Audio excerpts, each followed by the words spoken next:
Hello Internet, I just wanted to have a quick comment on social media censorship in general. Now, of course, I've had my fair share of it. I've lost my Facebook account several times over nonsense. Usually, after I've commented on something political, innocently, of course. I'm not a political person, really. I don't even vote that often or support any particular party or regime or anything, more or less a classical liberal, and that's it. Uh, if you leave me alone, I'll leave you alone, and I'd like to get into power so I can leave you alone, basically. Not as far as libertarian, but you know the drill. I like individual freedom and democratic discussion as direct as possible and as openly and transparently as possible. That's really it. But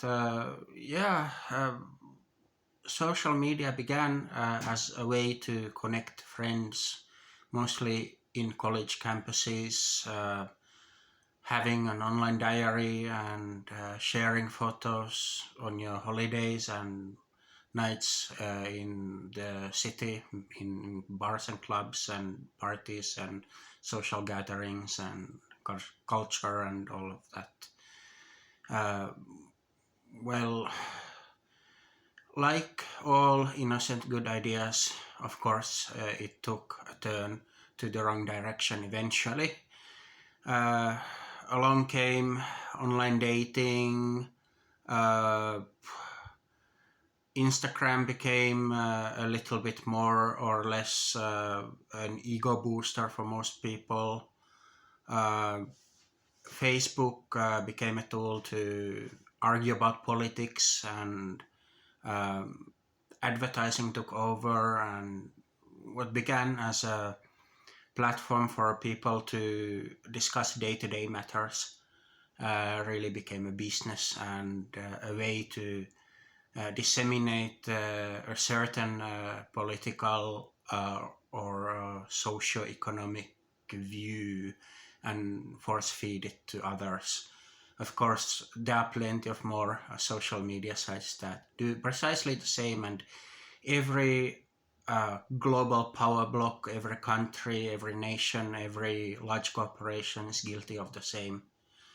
So basically you toe the line and you not only keep your account, but you are made popular, or you dare to have a different opinion on something, and you'll get your account wiped. So unfortunately this is the case. What kind of medicine do I really support to treat this disease? I think that social media companies should be dealt with as publishers. Therefore, if they allow certain opinions to be posted, either they are fully responsible, not the user, or the user is fully responsible on their opinions. If the user, let's say, posts something illegal or controversial, it's the user that faces the consequences in the public arena, which means that uh, just as though they published a leaflet and distributed it themselves, or as though they made it on their own website. Or the social media company is more or less like a newspaper, which is a publisher, which means that they have an editor and they have moderators, and they should not be exempt as they are now of this sort of responsibility. This kind of exemption really makes them as powerful as they are, and they have become propaganda tools.